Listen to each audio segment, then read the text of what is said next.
Most welcome in my YouTube channel Divya दृष्टि। आज की इस वीडियो में हमने टारगेट बैच स्टार्ट किया है, जो कि आप जो देख रहे होंगे यहाँ पर आरपीएफ एसआई एंड कांस्टेबल 2024। इसमें टारगेट बैच स्टार्ट किया है आप लोगों के लिए।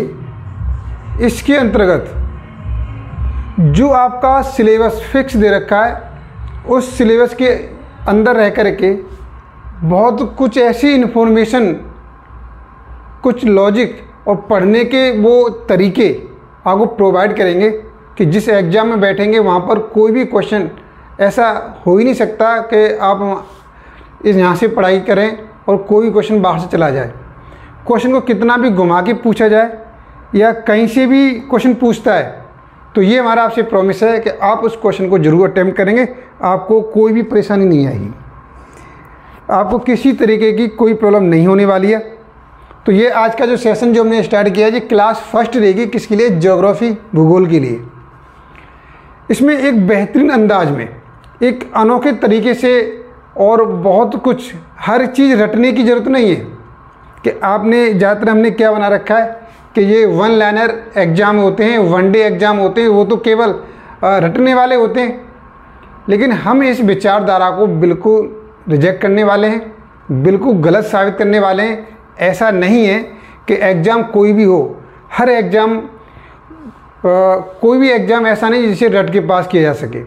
कुछ एग्ज़ाम है, कुछ इसमें आपको बेसिक नॉलेज, इन्फॉर्मेशन पढ़ने का तरीका चेंज करो तो आप जो रट रहे हैं उस रटने से आपको छुटकारा मिलेगा। और अधिक से रटने की जो बैठे हुए हैं वहाँ पर क्या होता है, जैसे क्वेश्चन को घुमा दिया जाता है तो आप जो रट कर गए तो वो सब कुछ फेल हो जाता है। चलिए सबसे पहले मैं स्टार्ट करता हूँ। ये आपका ज्योग्राफी बैच स्टार्ट किया है मैंने। दूसरा बैच हमने और स्टार्ट किया है आपका मैथमेटिक्स के लिए। और मैं आपको बता दूं, अभी तक आप हमारे चैनल से नहीं जुड़े हैं तो बिल्कुल जुड़ जाइए। बिल्कुल कोई भी हेजिटेशन नहीं करना है, घबराना नहीं है, और आप हम पर भरोसा दिखाइए। आप हम पर भरोसा दिखाइए, आपको यकीन होगा जब 8 से 10 क्लास आप अटेंड कर लेंगे तो आप अपने अंदर कुछ चेंज होते हुए देखेंगे, ऐसा परिवर्तन होते देखेंगे कि आप जो पढ़ रहे थे अब तक उससे कुछ हट कर के आपको पढ़ने को मिला है। हटने एक प्रोसीजर अच्छा मिला है, एक तरीका, एक ऐसा पैटर्न मिला है जिससे आपको काफ़ी इन्फॉर्मेशन आपके पास है।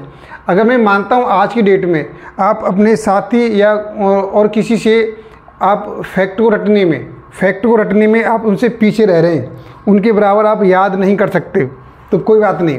ये हमारा आपसे वादा है कि आप हमारे चैनल से जुड़े रहिए और आपको जैसा भी असाइनमेंट दिया जाता है उसी टाइप से आप वर्क कीजिए। और ये मेरा आपसे प्रॉमिस है, आप अपने ग्रुप में आसपास जो भी आप तैयारी कर रहे हैं उससे सबसे ज़्यादा आपके पास फैक्ट होंगे, ज़्यादा इन्फॉर्मेशन आपके पास होगी और ज़्यादा क्वेश्चन अटेम्प्ट करने की पॉसिबिलिटी सबसे ज़्यादा आपकी रहेगी। चलिए मैं वीडियो को स्टार्ट करता हूं। और स्टार्ट करने से पहले मैं फिर दोबारा आपसे रिक्वेस्ट करूंगा कि वीडियो को ज़रूर शेयर ज़रूर करें, लाइक करें, जो भी ग्रुप है वहाँ पर ग्रुप में सेंड करें। और चैनल को अब तक सब्सक्राइब नहीं किया है तो सब्सक्राइब भी ज़रूर कर लें।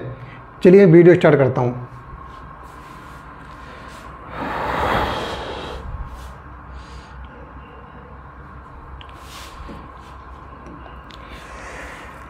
सबसे पहले मैं इसके सिलेबस को डिस्कस करना चाहूँगा कि इसका सिलेबस क्या है।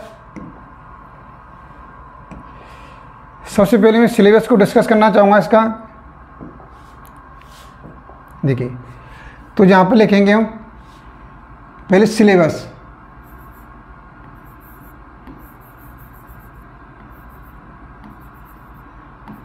सिलेबस ऑफ ज्योग्राफी,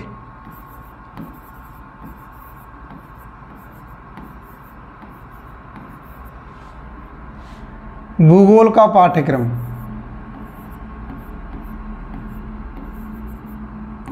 भूगोल का पाठ्यक्रम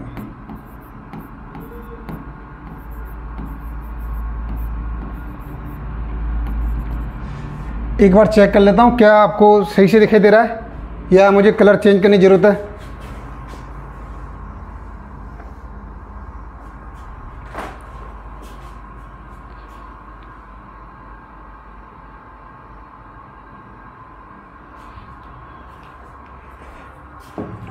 बिल्कुल, चलो सही दिखाई दे रहा है। देखते हैं, अगर फिर भी इसमें कोई प्रॉब्लम होती है तो आप हमें कमेंट बॉक्स में कमेंट करके बता सकते हैं। नेक्स्ट वीडियो में कलर चेंज कर देंगे। तो भूगोल का पाठ्यक्रम क्या है? सबसे पहले geography is divided in 2 parts. भूगोल को 2 भागों में बांटा गया है। सबसे पहले भारत का भूगोल, भारत का भूगोल। दूसरे नंबर पर आपका यहाँ पर बोल सकते हैं विश्व का भूगोल।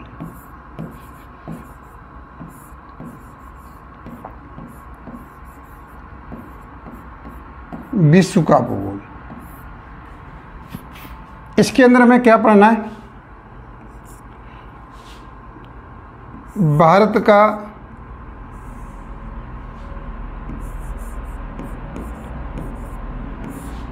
प्राकृतिक विभाजन,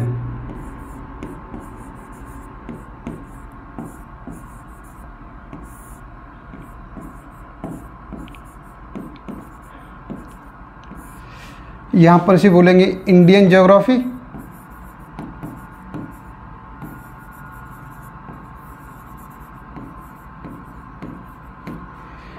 इसे वर्ल्ड ज्योग्राफी,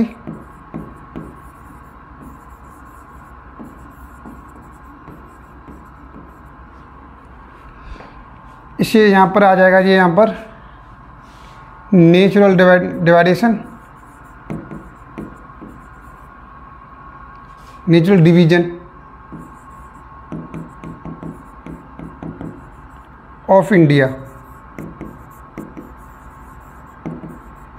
चलिए मैं इंग्लिश टर्म उसी के लिखूंगा जिसकी ज़रूरत है, बाकी का इस क्या ज़रूरत है यहाँ पर। तो सबसे दूसरे नंबर पर ले लेते हैं भारत की नदियाँ। भारत की नदियाँ,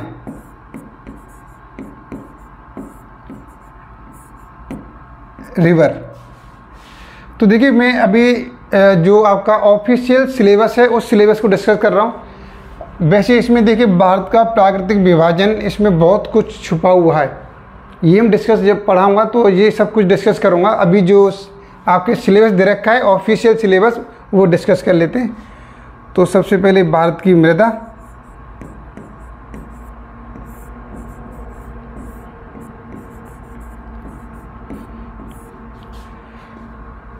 भारत के खनिज,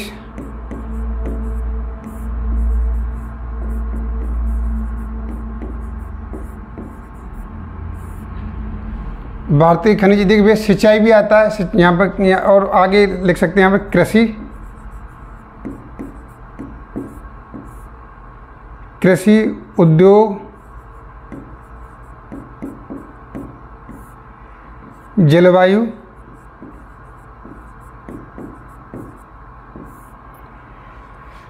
तो इस टाइप से आपके, और चाहो तो उसमें परिवहन भी ऐड कर सकते हैं, क्योंकि ये भी इसी क्वेश्चन पूछ चले जाते हैं परिवहन का। इसमें देख लेंगे कुछ क्वेश्चन पूछने, परिवहन वैसे दिया तो नहीं है, लेकिन ये चीज़ इसके अंदर जो भी आता है तो ये सिलेबस पूछे जाते हैं टॉपिक से। अब विश्व के भूगोल में ऐसे कौन से टॉपिक हैं जिससे पूछा जाता है विश्व के भूगोल से? तो विश्व के भूगोल के सिलेबस की बात करूं तो यहाँ पर हम सबसे पहले सौर मंडल की बात कर लेते हैं। सौर मंडल,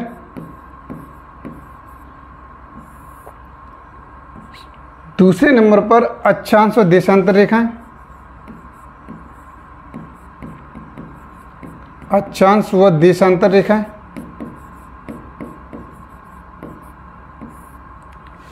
नंबर 3 पर पृथ्वी का आंतरिक विभाजन,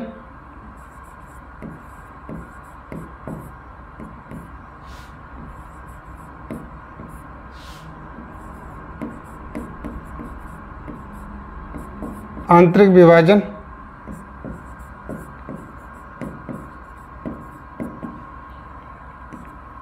इसमें आप देख सकते हैं ज्वालामुखी, वोल्केनो,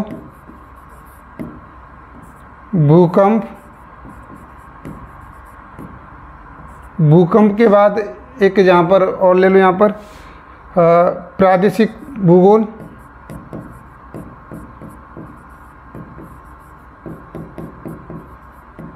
इसके बाद यहाँ पर लिख नोट कर देता हूँ मैं, प्रादेशिक भूगोल के बाद जलवायु,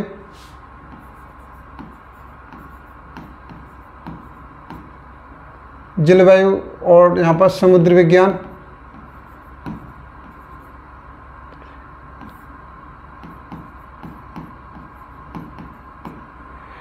इस टाइप से और भी काफ़ी ऐसे टॉपिक इंपॉर्टेंट हो जाते हैं। तो ये आपका एक मेन टॉपिक है।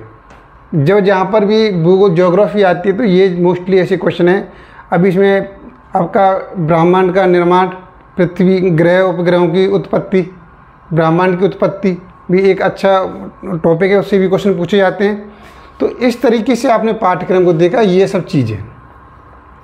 तो फिलहाल मैं आपके इस वीडियो में मैं आपके इंडियन ज्योग्राफी को डिस्कस करना चाहूँगा और किस तरीके से क्वेश्चन पूछ सकता है। और हमें देखिए, मेरा मानना है कि ऐसा नहीं है, आपके पास इतना कैपेसिटी नहीं है कि आप सब कुछ पढ़ सकें, सब कुछ पढ़ सकें, ये कैपेसिटी किसी के अंदर नहीं है। तो मेरा मानना है कि हम वो पढ़ा जाए जहाँ से क्वेश्चन के आने की पॉसिबिलिटी सबसे ज़्यादा बनी रहती है। ये पढ़ने का तरीका, यहाँ पर एग्जाम में क्वेश्चन कहाँ से लेता है, कैसे उठाता है, उसको क्वेश्चन को सेट करने का, क्वेश्चन पेपर को सेट करने का तरीका को समझना पड़ेगा कि एग्जामिनर इस टाइप से क्वेश्चन को उठाता है, उस तरीके से हम पढ़ाई करेंगे। कम से कम मटेरियल में अधिक से अधिक क्वेश्चन को अटेम्प्ट करने की कोशिश करेंगे, ये हमारा टारगेट रहेगा। तो सबसे पहले हम इस वाली वीडियो में भारतीय भूगोल को डिस्कस करना चाहेंगे। इसके बाद में आपको बता दूं कि हमारे चैनल में आपके प्रादेशिक भूगोल वर्ल्ड ज्योग्राफी के नाम से एक प्लेलिस्ट है। चलिए मैं इसे मैं साइड से हो जाता हूँ, आप इसका एक स्क्रीनशॉट ले लीजिए, स्क्रीनशॉट ले लो इसका। चलिए आपने स्क्रीनशॉट ले लिया होगा। और मैं आपको बता दूं कि यहाँ पर वर्ल्ड ज्योग्राफी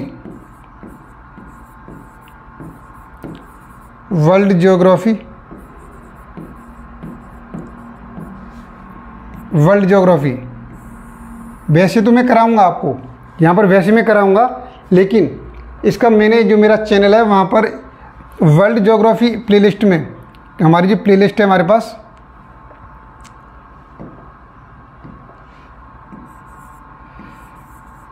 जो प्लेलिस्ट है, प्लेलिस्ट में एक किस नाम से मिलेगा, वर्ल्ड ज्योग्राफी के नाम से प्लेलिस्ट है। वहाँ पर ओपन करेंगे तो वहाँ पर काफ़ी कुछ इसमें काफ़ी कुछ वीडियो हैं इसके अंदर। और जब उस वीडियो को देखेंगे तो आपको बहुत कुछ सीखने को मिलेगा, बहुत कुछ ऐसा कैसे पढ़ा जाए, कैसे तरीका पैटर्न को समझाया गया है। आप चाहे तो वहाँ से ही देख सकते हैं वर्ल्ड ज्योग्राफी। मुझे लगता है यहाँ पर हमने जो आपको वर्ल्ड ज्योग्राफी प्रोवाइड की है, वीडियो के अलावा और कुछ आपको देखने की ज़रूरत नहीं पड़ेगी। ऐसा मैं इसलिए कह रहा हूँ, जब आपको भी 100% यकीन हो जाएगा जब आप हमारी इस वीडियो को देखेंगे। आप वीडियो को यहाँ पे देखिए, ये प्लेलिस्ट में जा करके वर्ल्ड ज्योग्राफी नाम से दे रखा है और वहाँ पर कुछ वीडियो हैं आपके लिए, और उस वीडियो को देखिए और एक पेज लेकर के उन इन्फॉर्मेशन को इकट्ठा करना है। जैसे आपको असाइनमेंट दिया गया है कि किस तरीके से पढ़ाई की जाए, कैसे पढ़ना है, क्या करना है, उसी तरीके से आप चलिए। और आप जब 8-10 वीडियो देख लेते हैं, उसके बाद आप एनालिसिस करेंगे तो आपको बहुत कुछ चेंजेस मिलेगा। आपको मिलेगा आपने बहुत कुछ पढ़ चुके हैं, आप वास्तव में इस एग्ज़ाम के लिए तैयार हैं, ऐसा आपको बिल्कुल ना फील ना हो, तब आप मुझसे कहना। तो ये मेरा आपसे प्रॉमिस है कि आप वर्ल्ड ज्योग्राफी वहाँ से देख सकते हैं। वैसे मैं वर्ल्ड ज्योग्राफी यहाँ पर आपके इस वाले चैनल पर कराऊंगा, बिल्कुल कराऊंगा, आपको टेंशन लेने वाली बात नहीं है। लेकिन अगर आपके पास टाइम होता है तो आप वहाँ से देख सकते हैं। चलिए मैं अब भारत का भूगोल को डिस्कस करने वाला हूँ, लेकिन एक बार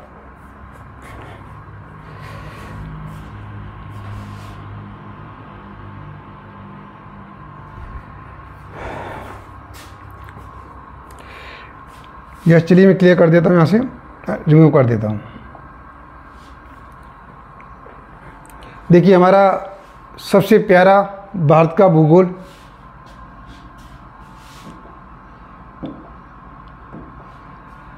भारत का भूगोल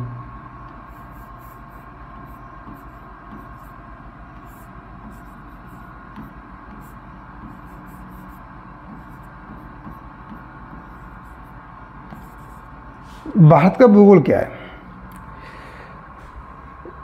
वैसे मैं चाहूँगा कि इसमें एक अक्षांश देशांतर रेखाएं थोड़ी डिस्कस कर दी जाएँ तो वो ज़्यादा अच्छा है।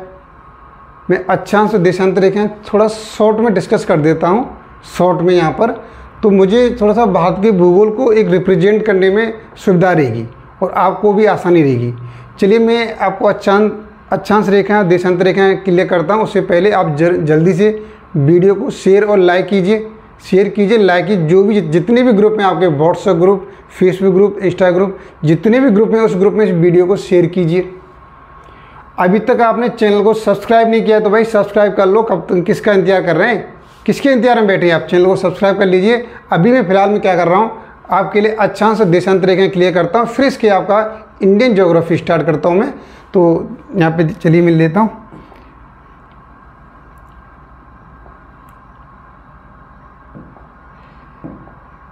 देखिए सबसे पहले मैंने क्या किया यहाँ पर, चलो पहले तो मैं इसे हटा देता हूँ यहाँ पर, इसकी अभी ज़रूरत नहीं है। तो मैंने यहाँ पर क्या किया, देखिए ये मैंने इस तरीके से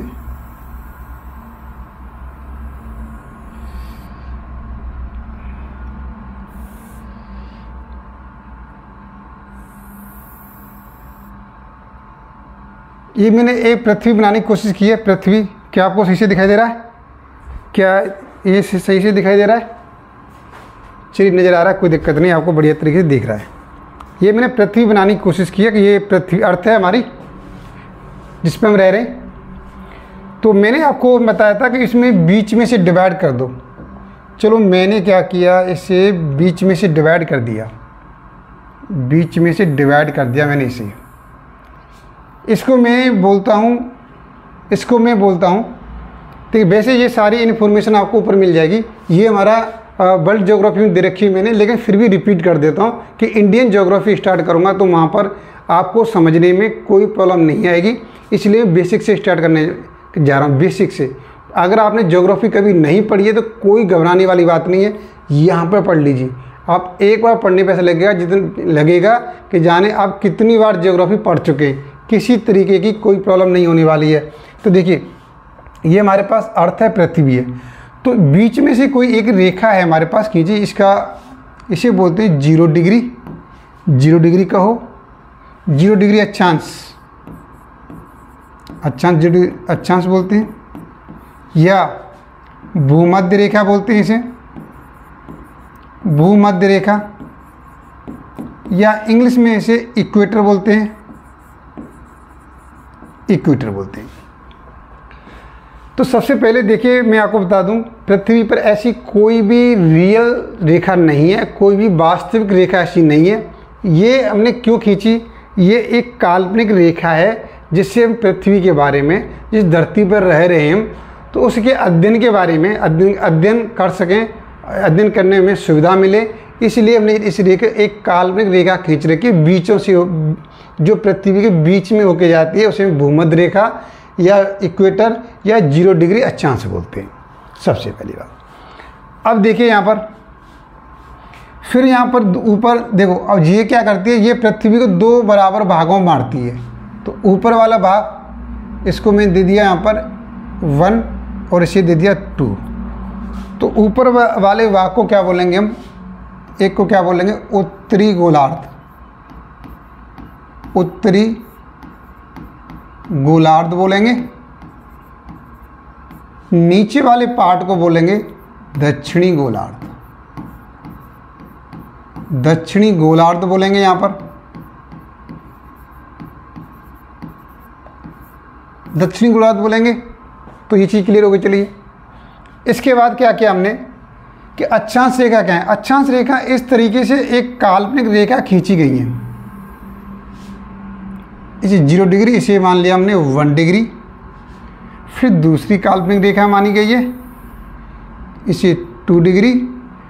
फिर ऐसे ही डिग्री मानी गई है ये, इसे 3 डिग्री। ऐसे खींच दी गई है लाइन पूरी पर, इस तरीके से लाइन खींच दी गई है, इस तरीके से। और यहाँ पर लास्ट में इसे क्या बोला गया, ध्रुव बोला गया है, ध्रुव, इसे पोल कहते हैं वैसे, ध्रुव। और ये ऊपर है तो इसे उत्तरी ध्रुव, उत्तरी ध्रुव, इसे बोलेंगे नॉर्थ पोल, नॉर्थ पोल बोलेंगे, नॉर्थ पोल। ऐसे नीचे खींचा गया है, अभी बताऊंगा बिल्कुल। चलिए मैं इसका कलर थोड़ा सा चेंज कर देता हूँ, इसे इक्वेटर आपको याद रहेगा। इस वाली को मैंने इसके ऊपर ऐसे खींच दिया, क्यों खींचा बताऊंगा अभी मैं आपको। अब मैंने क्या किया यहाँ पर देखिए, अब मैंने ऐसे नीचे भी हैं बिल्कुल ऐसे, यहाँ पर नीचे भी लाइन खींच दी।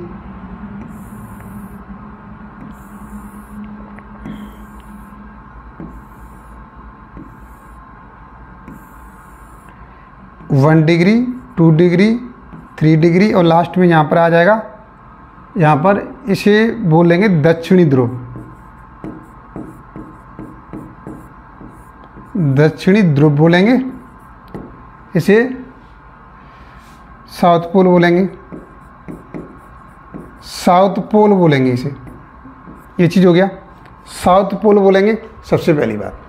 अब देखिए मैं कुछ यहाँ पे कंसेप्ट देने वाला हूँ कि ऐसा लाइक क्यों किया गया। भाई आपके दिमाग में ये क्वेश्चन आ रहा होगा, आपने बताया इनको क्या बोलते हैं, ऐसे 0 डिग्री अक्षांश, 1 डिग्री अक्षांश, 2 डिग्री अक्षांश, 3 डिग्री अक्षांश। अब दिमाग में आगे क्वेश्चन आ रहा होगा, सर ऐसा क्यों किया? क्या जो भूगोल वेत्ता थे पागल हो गए थे? क्या दिमाग काम करना बंद कर दिया था? या उनको भी SI कांस्टेबल का एग्ज़ाम देना था? भाई मैं आपको बता दूं, जो भूगोल वेत्ता थे उनको कोई भी SI या कांस्टेबल का एग्ज़ाम नहीं देना था। उन्होंने इस तरह की रेखा खींच दी। क्यों खींची मैं ये भी बताता हूँ, बिल्कुल बताऊँगा। तो देखिए यहाँ पर मैं दूसरा और फैक्टर ले रहा हूँ। यहाँ पर क्या किया, एक मैंने सूर्य बनाया। ये सूर्य देवता है हमारे, चलो सर सूर्य देवता जी हुए, ये S लिख दिया। और यहाँ पर ये क्या है, अब देखिए मैंने ये पॉइंट ले लिया, यहाँ से निकल रहा है। वैसे सूर्य का प्रकाश तो निकलेगा यहाँ से। अब यहाँ से देखिए ये इस तरीके से गया, नहीं थोड़ा सा इसे पूरा कर दूँ पहले मैं।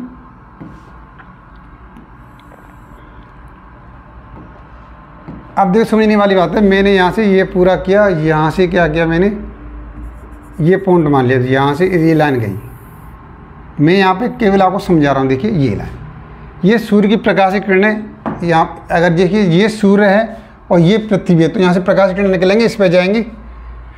फिर देखिए यहाँ से मैं यहीं से निकाल रहा हूँ, यहाँ से फिर यहाँ पर गई, इधर भी गई, फिर इधर भी गई, ऐसे गई हमारे पास। देखिए इस तरीके से सूर्य की किरणें जाएंगी, सूर्य किरणें जाएंगी। अब देखिए सबसे सोचने विचारने वाली बात यह है कि ऐसा क्यों किया कि जब सूर्य की प्रकाश की किरणें यहाँ से लेकर यहाँ तक, यहाँ पर बहुत गर्म थी, यहाँ पे देखो यहाँ पर और ठंडी हुई, ठंडी हो गई, ठंडी हो गई, यहाँ पर देखो यहाँ पर ज़्यादा गर्म होगी, यहाँ पर सूर्य की प्रकाश की किरणें और कम गर्म होगी, यहाँ पर होगी, और यहाँ पर यहाँ की अपेक्षा कम गर्म होगी। क्योंकि यहाँ से देखिए, अब देखिए दूसरी तुलना करते हैं।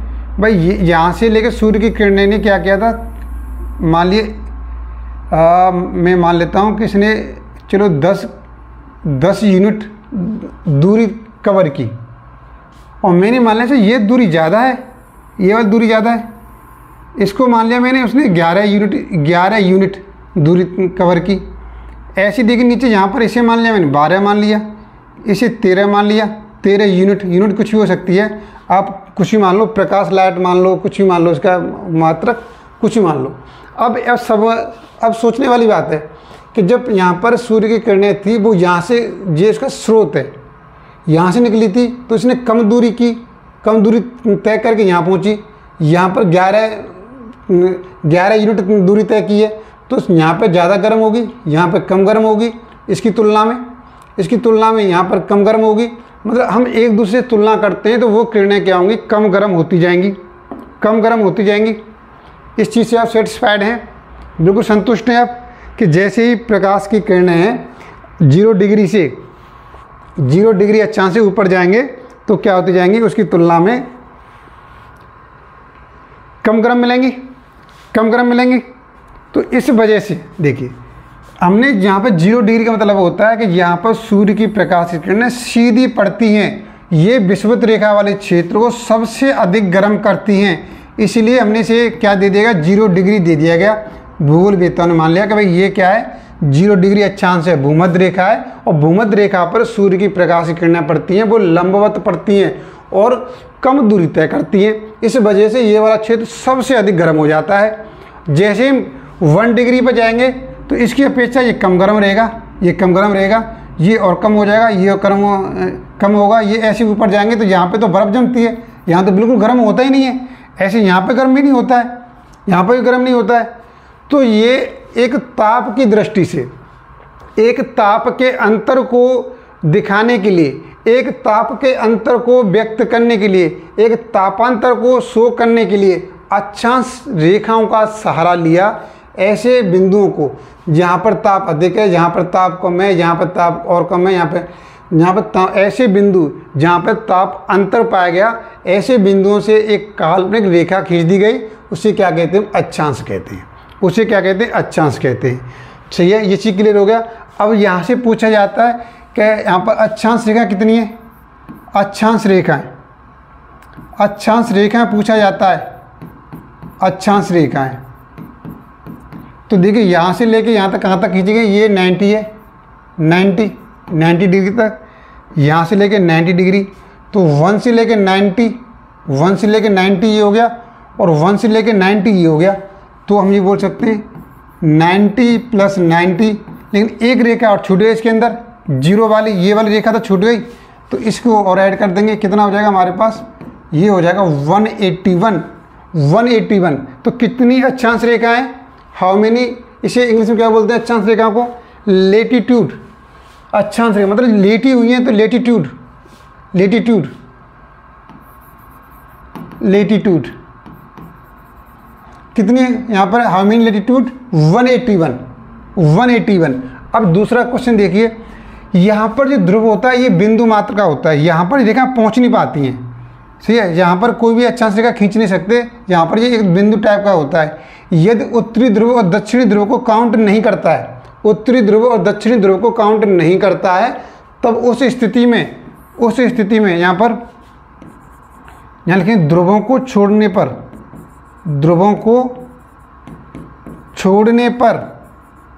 छोड़ने पर अक्षांश रेखा कितनी हो जाएंगी हमारे पास, अक्षांश रेखा क्या जाएंगे 181 में से कितनी ध्रुव है हमारे पास, 2 ध्रुव है, उत्तरी ध्रुव दक्षिणी ध्रुव, 2 माइनस कर देंगे, इसमें से 2 माइनस कर देंगे, कितना आ जाएगा 179। कितना आ जाएगा 179। कितनी अक्षांश रेखाएं हो जाएंगी 179। तो ये हमारे पास अक्षांश रेखाएं क्लियर हो गई। अक्षांश रेखाएं जहाँ तक मैं मानता हूँ ये चीज़, इसमें कोई प्रॉब्लम नहीं आ रही होगी। चलिए अब मैं देशांतर रेखाएं बताता हूँ। देशांतर रेखा क्या होती है, देशांतर रेखाएं देखिए, चलिए मैं हटा देता हूँ।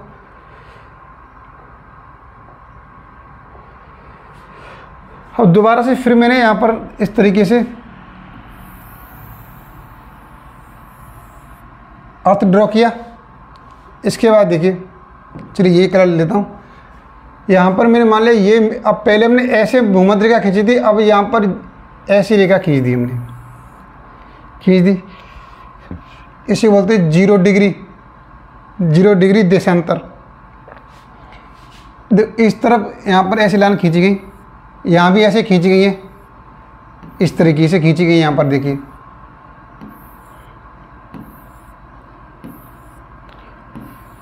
देशांतर, देशांतर को क्या बोलते हैं, देशांतर। भाई ये ऊपर लंबी है तो क्या बोलते हैं, लॉन्गिट्यूड, इसे बोलेंगे इंग्लिश में लॉन्गिट्यूड। अब यहाँ पर समझने वाली बात है, देखिए ये 0 डिग्री है हमारे पास, 0 डिग्री। इधर की रेखाओं को बोला गया पूर्वी देशांतर, पूर्वी देशांतर। जैसे यहाँ पे बोलेंगे ये 1 डिग्री पूर्वी देशांतर, 2 डिग्री पूर्वी देशांतर, 3 डिग्री पूर्वी देशांतर, 4 डिग्री पूर्वी देशांतर। ऐसे यहाँ पर 1 डिग्री पूर्वी, यहाँ पर अब इधर ये इस तरफ जा रहा है, इसे क्या बोलेंगे, इसे पश्चिमी देशांतर, पश्चिमी देशांतर। तो इसे बोलेंगे 1 डिग्री पश्चिमी देशांतर, 2 डिग्री पश्चिमी देशांतर, 3 डिग्री पश्चिमी देशांतर। तो ये इस टाइप से आ जाएगा। तो इधर जाएंगे तो यहाँ पर इस तरीके से रेखा आ जाएंगी आपके पास। और ये यहाँ से पूछता है कि यहाँ पर कितनी देशांतर रेखा है हमारे पास, कितनी देशांतर रेखा है। तो यहाँ पर कोई कंडीशन नहीं है, यहाँ पर सिर्फ आप ये डाटा याद कर लो 360। कितनी देशांतर रेखा है हमारे पास, 360 देशांतर रेखा है हमारे पास, 360 देशांतर रेखा है। अब देखिए ये क्या बताता है, ये किसके लिए यूज होता है। अब देखिए मैं कुछ फैक्ट बताने वाला हूँ। फैक्ट क्या है हमारे पास, अक्षांश रेखाएं, ये आपकी अक्षांश रेखाएं, और ये हमारे पास देशांतर रेखाएं, ये क्या करती हैं, ताप में भिन्नता को प्रदर्शित करती हैं, ताप में भिन्नता को रिप्रेजेंट करती है। ये समय में भिन्नता, या समय में भिन्नता बोल सकते हैं, समय में भिन्नता। देखिए अक्षांश रेखा किस काम में आती हैं, ये अक्षांश रेखा से मालूम चल जाता है हमें कि ताप में भिन्नता दिखा रहा है। अगर जैसे 1 डिग्री बोला, 3 डिग्री बोला, तो 3 डिग्री अक्षांश, 4 डिग्री अक्षांश, 5 डिग्री अक्षांश, तो हम क्या कर सकते हैं, इससे मालूम कर सकते हैं कि यहाँ पर ताप में डिफरेंट रहेगा। इसे ताप रिप्रेजेंट करती हैं, ये कि ताप को रिप्रेजेंट करेंगी। अब देशांतर रेखा क्या है, और यहाँ पर देशांतर रेखा ये करती है, ये समय को दिखाती है, समय को अंतर बताती है, समय को अंतर। लेकिन और दोनों, अगर आपसे पूछा जाए अक्षांश रेखाएं, अक्षांश व देशांतर रेखाएं, इनका यूज क्या है, देशांतर रेखाएं, भाई इनका यूज क्या है। तो ये मैं मानता हूँ ये दोनों, ये किसी देश, महाद्वीप, द्वीप की यहाँ पर एक्सेट्रा की स्थिति को दर्शाती हैं, की स्थिति को दर्शाती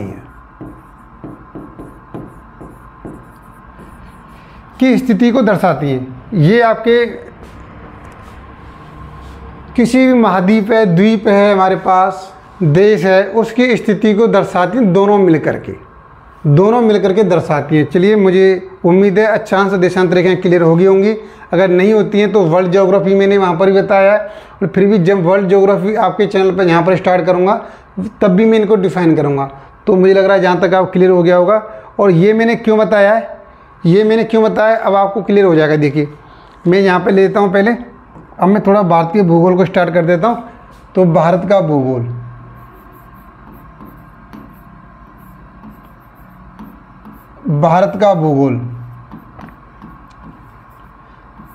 अब देखिए मैं भारत का भूगोल को यहाँ पर स्टार्ट कर रहा हूँ। तो सबसे मेरा ये है कि भाई अभी तक आपने चैनल को सब्सक्राइब नहीं किया है, तो चैनल को सब्सक्राइब कर दीजिए, वीडियो को शेयर और लाइक कीजिए। इंडियन ज्योग्राफी स्टार्ट करने वाला हूँ, आपको बहुत ही मज़ा आएगा, बहुत ही इंटरेस्ट आएगा वीडियो के अंदर। तो आप चैनल को जरूर सब्सक्राइब करें, जो भी ग्रुप है आपके उस ग्रुप में इसे ज़रूर शेयर कीजिए। तो मैं इंडियन ज्योग्राफी थोड़ा सा पार्ट करा पाऊँ आज, मैं वीडियो को ज़्यादा लेंथी नहीं करना चाहता, तो इसमें कम कराऊँगा। देखिए तो अब यहाँ पर सबसे पहले मैं भारत के भूगोल की बात करता हूँ। तो यहाँ पर मैं स्थिति विस्तार यहाँ लिखूँगा, मैं यहाँ पर विस्तार की बात कर रहा हूँ। मैं सबसे पहले विस्तार की बात कर रहा हूँ। तो यहाँ पर विस्तार में क्या आ जाएगा, यहाँ पर विस्तार लिखा जाए 8 डिग्री, तो मैं एक चीज़ डाल दो अक्षांशीय विस्तार, यहाँ पर नहीं लिखना चाहेंगे तो यहाँ पर लिख लेता हूँ। चलिए यहाँ पर स्टार यूज कर, नहीं ये सही है ऐसे। तो यहाँ पर लिखूँगा अक्षांशीय विस्तार,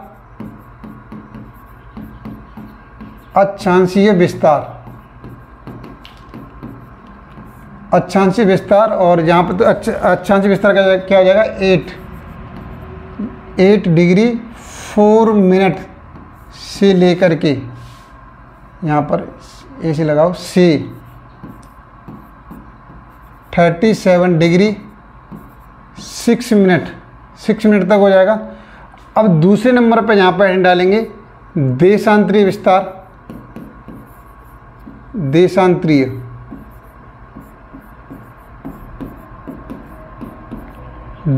विस्तार। तो ये देशांतरीय विस्तार आ जाएगा आपका 68 डिग्री है, 68 डिग्री 7 मिनट से, और से यहाँ पे हो जाएगा 97 डिग्री 25 मिनट पूर्वी देशांतर, पूर्वी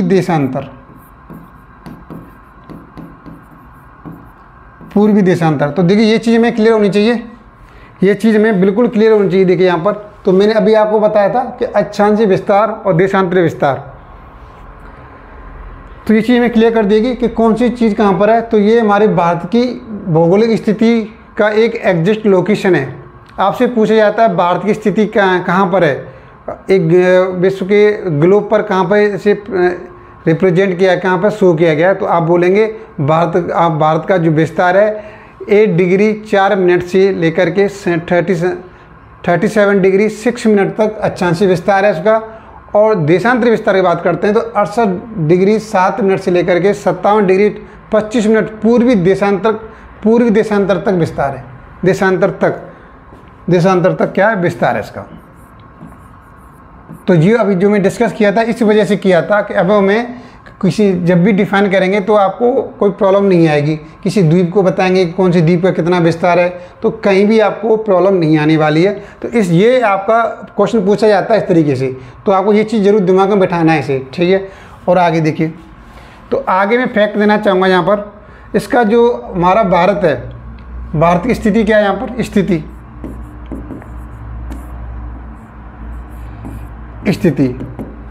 उत्तरी गोलार्ध में, किसमें, उत्तरी गोलार्ध में स्थित है। ये आपके उत्तरी पूर्वी उत्तरी कह लो, चलो उत्तरी पूर्वी गोलार्ध डाल लो, उत्तरी पूर्वी गोलार्ध, इसकी स्थिति क्या आ जाएगी, उत्तरी पूर्वी गोलार्ध एग्जैक्ट लोकेशन। इस टाइप से पूछा जाता है उत्तरी पूर्वी गोलार्ध। तो अब देखिए यहाँ पर इस तरीके से यहाँ पर ये डिफाइन करें तो ये आपका उत्तर हो गया,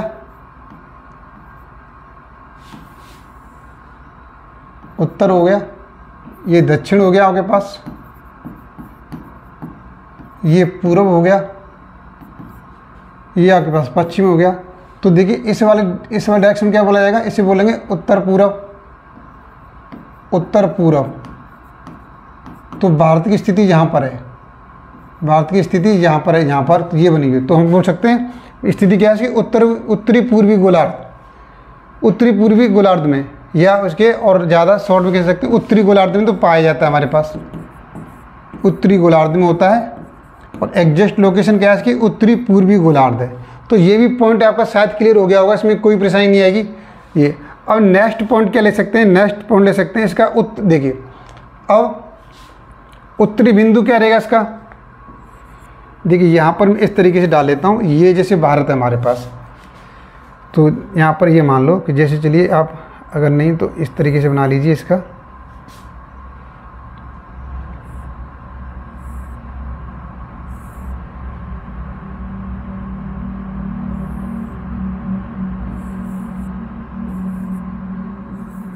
देखिए ये हमने एक तरीके का, इसे बोलते हैं सिमेट्रिक डायग्राम बोलते हैं, सिमेट्रिक डायग्राम। तो इस तरीके का होता है। देखिए मैंने क्या किया, ये इस तरीके से बांट दिया, इस तरीके से। ये पॉइंट मान लिया, ये वाला पॉइंट, इसे चलो मैं कलर से दिखा देता हूँ। एक ये पॉइंट है, इसे बोल रहे नॉर्थ पॉइंट दिया मैंने, नॉर्थ। इसे दिया यहाँ पर साउथ पॉइंट दिया, इसे ईस्ट पॉइंट मान लिया यहाँ पर मैंने। ये क्या हमारे पास ईस्ट पॉइंट है, इसे वेस्ट पॉइंट मान लिया, ये हमारे पास वेस्ट पॉइंट है। तो देखिए अब यहाँ पर इसे आपके इस वाले पॉइंट को क्या बोलेंगे, इंदिरा पॉइंट। उत्तरी बिंदु को यहाँ पर लिखेंगे, मैं लिखना चाहूँगा तो यहाँ पर लिख देता हूँ मैं। यहाँ पर एन लिखा हुआ है, एन जो लिखा हुआ है यहाँ पर उत्तरी बिंदु क्या बोला जाएगा यहाँ पर, उत्तरी बिंदु को बोला जाएगा इंदिरा पॉइंट। सॉरी, यहाँ पर इंदिरा कॉल, यहाँ से इंदिरा कॉल करेगी, इंदिरा कॉल करेगी, इंदिरा कॉल करेगी। उत्तरी बिंदु इंदिरा कॉल हो गया। अब देखिए यहाँ पर आपका क्या था, अंडमान निकोबार आ जाता है यहाँ पर। तो एक दूरस्थ बिंदु, दूरस्थ बिंदु क्या आ जाएगा हमारे पास, दूरस्थ, इसका जो दूरस्थ बिंदु है हमारे पास दक्षिणी, तो दक्षिणी, आप दक्षिणी लिखेंगे यहाँ पर, दक्षिणी। आप चाहो तो इसमें दूरस्थ, दूरस्थ बिंदु डाल सकते हैं। तो ये क्या रहेगा हमारे पास दूरस्थ बिंदु, ये रहेगा इंदिरा पॉइंट। इसे क्या बोलेंगे, इंदिरा पॉइंट बोलेंगे, इंदिरा पॉइंट, इसे इंदिरा पॉइंट। इसे दो नाम और हैं इसके तो आपके दो नाम रहेंगे, पिगमेलियन, पिगमेलियन, एक पिगमेलियन भी बोलते हैं इसे, और दूसरा आपका दूसरा बोलेंगे पार्सन पॉइंट, पार्सन पॉइंट बोलेंगे, पार्सन पॉइंट। देखिए तो मालूम चलेगा हमें, जो उत्तरी बिंदु है, उत्तरी बिंदु क्या बोलेंगे, यहाँ से इंदिरा जी कॉल करेंगी, कहाँ पर कॉल करेंगी, दक्षिणी बिंदु पर। तो ये इंदिरा कॉल और ये इंदिरा पॉइंट, ऊपर बैठ के इंदिरा जी कॉल कर रही है, कहाँ पे, दक्षिणी बिंदु पर कर रही है। तो यहाँ दक्षिणी बिंदु का अंडमान निकोबार का, ये अंडमान निकोबार में स्थित है। इसे इंदिरा पॉइंट भी बोलते हैं, इसे पार्सन पॉइंट को या पिगमेलियन पॉइंट को, पिगमेलियन पॉइंट भी बोला जाता है, पिगमेलियन पॉइंट। अब देखिए यहाँ पर आपके पूर्वी, जो पूर्वी है हमारे पास, पूर्वी, यहाँ पर जो बिंदु है, यहाँ पर बिंदु है, इसे क्या बोलते हैं, और ये पश्चिम बिंदु क्या बोलते हैं, इसे बोला जाता है पूर्वी बिंदु। क्या बोलेंगे, पूर्वी बिंदु, पूर्वी बिंदु को बोला जाएगा यहाँ पर किबिथु। क्या बोलेंगे, किबिथु, किबिथु। कहाँ पर है ये, अरुणाचल प्रदेश में, अरुणाचल प्रदेश, अरुणाचल प्रदेश में। और इधर आ जाइए, ये यहाँ पर क्या है, गुहार मोती, यहाँ पर क्या पॉइंट है, गुहार मोती, गुहार मोती, गुहार मोती लिखा हुआ है जी, गुहार मोती। कहाँ पर है, कच्छ जिला में, ये कच्छ जिला में पड़ता है, कच्छ जिला में। और कच्छ जिला कहाँ पर है, गुजरात में है। कहाँ पर है, गुजरात में। कच्छ जिला कहाँ पर है, गुजरात में। तो देखिए ये कुछ मैंने बेसिक इन्फॉर्मेशन दी आपके लिए, ये बेसिक इन्फॉर्मेशन दिया। कुछ और भी ऐसे पॉइंट है मैं आपको बिल्कुल देना चाहूँगा, लेकिन मैं चाहता हूँ कि वीडियो को ज़्यादा लंबा नहीं करना चाहता हूँ, वीडियो को एक शॉर्ट रहना चाहता हूँ कि वीडियो छोटा रहे। बाकी के जो पॉइंट हैं आपकी इन्फॉर्मेशन है वो नेक्स्ट वीडियो प्रोवाइड करूँगा। और आपसे मेरा यही निवेदन है कि वीडियो को शेयर कीजिए, लाइक कीजिए, और भाई आपसे बिल्कुल निवेदन है कि आप चैनल को सब्सक्राइब कर लीजिए। और आपके जो भी ग्रुप बने हुए उस ग्रुप में बताइए, एक ऐसा चैनल स्टार्ट हो चुका है कि जहाँ पर एक बिल्कुल एक साइंटिफिक तरीके से आपकी स्टडी कराई जा रही है। तो ये देखिए, ये पॉइंट है एग्जाम की दृष्टि से काफ़ी इंपॉर्टेंट हैं, आपने एग्जाम में देखे होंगे, ऐसे पॉइंट पूछे गए होंगे। तो हम सबसे पहले इसका नेक्स्ट वीडियो में रिवीजन करेंगे, थोड़ा सा हल्का रिवीजन करेंगे। रिवीजन के बाद फिर आगे कंटिन्यू करेंगे, और आगे और भी ऐसी इन्फॉर्मेशन है आपको प्रोवाइड करेंगे। यहाँ तक मेरा मानना है 90% आपको किसी दूसरी बुक से पढ़ने की ज़रूरत नहीं है। आपको जो भी नोट कराया जा रहा है आप उसे नोट डाउन कर लीजिए। यहाँ से मुझे लगता है कि क्वेश्चन बाहर जाएगा, सब कुछ कवर करने वाला हूँ। चलिए आज वीडियो को मैं अब यहीं पर समाप्त करने वाला हूँ। नेक्स्ट वीडियो जल्दी प्रोवाइड करेंगे, लेकिन आपसे निवेदन है कि आप अच्छा रिस्पॉन्स दें। चलिए वीडियो देखने के लिए बहुत बहुत धन्यवाद।